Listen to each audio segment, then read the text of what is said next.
Hey guys, Ashtin D here again to bring you another anime report for the week prior of May 17th, 2014.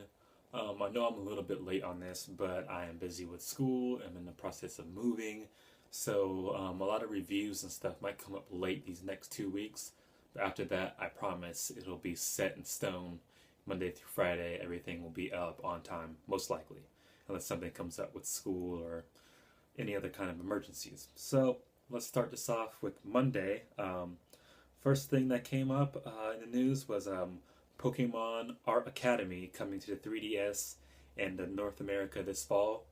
So it's already out in Japan, but it's coming to America this fall, and it's pretty much a game where you can, I guess, draw different Pokemon in different styles, and you outline it, and you outline what they have, and it teaches you pretty much how to draw Pokemon in a step-by-step basis. It says the European version will be set to launch on July 4th, but in America's obviously it's coming this fall, so probably September, early September, it'll be out.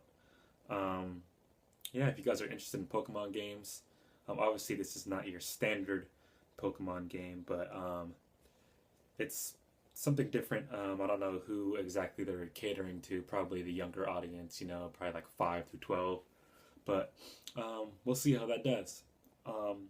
Next on the list, also on Monday, my review for Dragon Ball Kai Episode 6. Now, this episode was pretty much just after Trunks had beat Goten and Trunks faced off against Mr. Satan, who pretty much couldn't do anything against Trunks and found a way to get out of fighting against Trunks in a real format. So he pretty much tells Trunks to punch him really lightly and he'll let him win. So Trunks punches him really lightly, hits him into this brick wall, and then we see Goten and Trunks steal Mighty Mask's costumed enter in the tournament as adults, and we also see Shin get introduced, aka the Supreme Kai, and everybody's wondering who he is because he's flying the whole time he's talking to them. So like, okay, well, this tournament also is obviously gonna have some other contestants who can put up a decent fight. So that was pretty much the gist of that episode. I have the whole review on the website, so you guys can go check that out. Now on to Tuesday, May 13th. The first news that came out was Naruto Shippuden Ultimate Ninja Storm Revolution has screens now of Naruto's mom, Kushina Uzumaki, and it doesn't look too great if you are a Naruto fan because she's pretty much in housewife attire instead of showing her as a Kunoichi, or Kunoichi, as you say it, a female ninja. So it pretty much shows a whole bunch of screens of her using like a frying pan and her getting really mad and her hair flying up into nine tails because she used the Jinchuriki before Naruto. Yeah, it doesn't look. Hopefully, they'll have alternate costume for her and an alternate Kushina altogether that has a different fighting style than this one, because it's a little disappointing that they're not showing her as a actual ninja, because she apparently was one of the strongest female ninjas in the story of Naruto. I mean, she helped teach Minato seals, and that's pretty much Minato's bread and butter, is seals. Flying Thunder God Seal, she helped develop that with Minato. But yeah, it'd be nice to actually see her have a really cool moveset, since we never got to see her fight in the manga or anime, except for in the movie, which she didn't even really fight that much either. But yeah, that'd be nice if they switch that around. But from what we see here, not too promising. All right, next on our list, same day, Dynasty Warriors Gundam Reborn hits America's July 1st. Now, if you don't know what the Dynasty Warrior franchise is, it's pretty much just like a really big hack and slash, to where there's hundreds of thousands of people and you're just attacking all of them. It's just a masher, pretty much. You're smashing the same button, and then they have special attacks. And now they're doing this with Dynasty Warriors. So I believe they've done it before with not with Dynasty Warriors, with Gundam. I believe they've done it before with Gundam, but they're remaking it, hence the title Gundam Reborn. I don't know if I'm gonna check this game out. I'm not a big fan of Dynasty Warriors. It's kind of just, the same thing over and over. It's kind of a brain dead game. So, but I'm sure there's a lot of people out there who are gonna check it out. It comes out July 1st in Americas. So, when you guys get it, let me know what you guys think. I'm sure I'll be watching video gameplay of it. So, yeah. And also that same day, Naruto Chapter 676 came out. Now that chapter, I believe, was just a build chapter up to Madara coming out of. Actually, no, that chapter is after the build up, and it shows Madara pretty much create the Moon Eye plan. The Moon Eye plan comes to fruition. Um, he gets both Renegons. He uses Chaboku Tensei and makes it rain pretty much on Naruto and Sasuke, and activates the Moon Eye plan at the very end of the chapter. So it's a big cliffhanger. It also says at the end of the chapter what's going to happen to Naruto, but I believe Naruto will be fine since he has all the tail beasts inside of him. They'll pretty much be able to snap him out of any genjutsu he gets into by just injecting him with chakra. So I think he'll be fine. Sasuke will be fine with his Renegon, but everybody else will probably fall under the genjutsu. So it'll probably be Naruto and Sasuke versus Madara from now on, and maybe Zetsu will interfere, but I doubt he will. He'll probably hide and just record the fight like he said he would. Let's see here. Next on the list is actually that was Wednesday. The Naruto chapter was Wednesday. Sorry, I didn't mention that. Thursday, May 15th.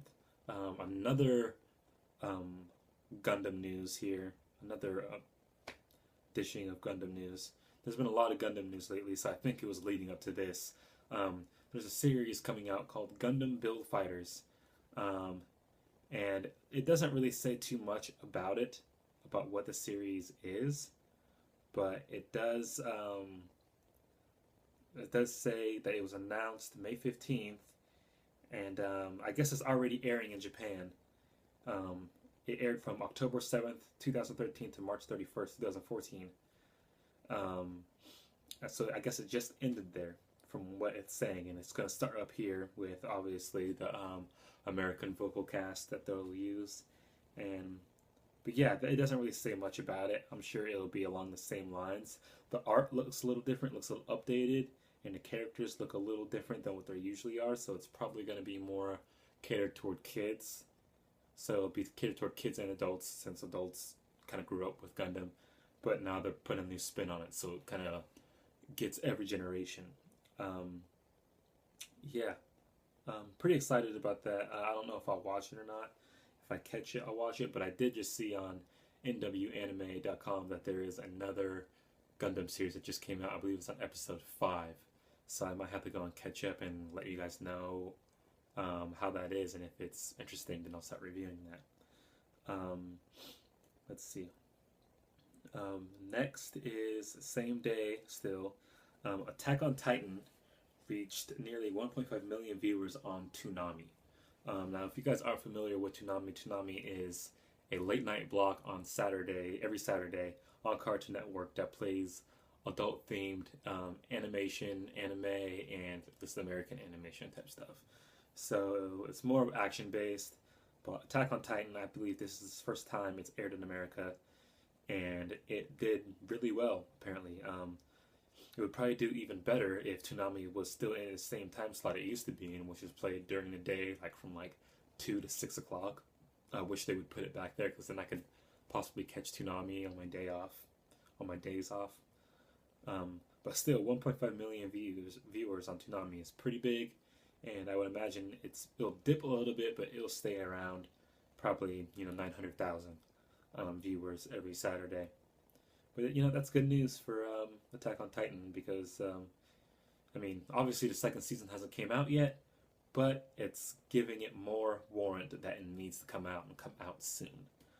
And that was all for Thursday. Now Friday, I put up my review for Zoids New Century Zero. I'm sure a lot of you have seen that. That aired way back in the day on Toonami also. It's pretty much about this guy named Big Cloud. It turns out who at first is a junk dealer for Zoid parts, but then runs into the Blitz team and becomes a part of the Blitz team. And they through their journey to become Class S and enter the tournament. To become Class S, they have to fight against this team called the Backdraft Group, who's like pretty much a black market, if you will, team who take over sanctioned Zoid battles. And usually what happens is if the people lose, not the Backdraft Group, but the other team, then their Zoids get taken from them. But if the Backdraft Group loses, then usually nothing happens. They just go away, but they'll come back and challenge you eventually. And if you guys want the full review for that, check it out on the website. I'll link to it down below, the whole article for this. Now on to Saturday. There was some pretty big news on Saturday. Sword Art Online 2 anime premieres announced. Now I'm not sure if this is just the second season of Sword Art Online, but I saw a video on Sunday that showed it, and it looks like a totally different group of people. So I'm almost done watching the Sword Art Online season 1. I'll have a review up for you guys on that here fairly soon. But this is a pretty big series, so them announcing it is pretty big news for just about everyone. I'll probably check it out and give you guys a review for that as well. Also in news, Viz licenses classic Sailor Moon and also Sailor Moon Crystals when that decides to come to the United States. So Sailor Moon has, I believe, like 3 or 4 different series that have already been aired. It's like 200 and something episodes. So they licensed it, so they're going to re-release that uncut, and I believe they're going to redub it. So it's going to have all the original names from the actual manga and Japanese anime. And yeah, it's pretty much just going to be the same thing, but the way it was supposed to be. And then they also licensed Sailor Moon Crystals, so when Sailor Moon Crystals is launched in Japan and it goes through its run in Japan, it'll be launched in the United States, and that'll be through Viz. So look forward to that, because that'll probably come in the next year or so. And lastly, in news, a new Dragon Ball game is coming, a Dragon Ball Z, Dragon Ball, we don't know yet. It's coming to PS4, PS3, and Xbox 360. This is going to be the first Dragon Ball Z game, or Dragon Ball game, whatever they're going to call it, on the next gen consoles, PS4. It might come to Xbox One still. It still says it's in works, so it probably will get ported to Xbox One. But right now it's saying just PS4. There is a picture that I linked in the article of it shows like screenshots of gameplay footage, supposed gameplay footage. It looks pretty cool if it sticks true to what it shows, but who knows how that's gonna go.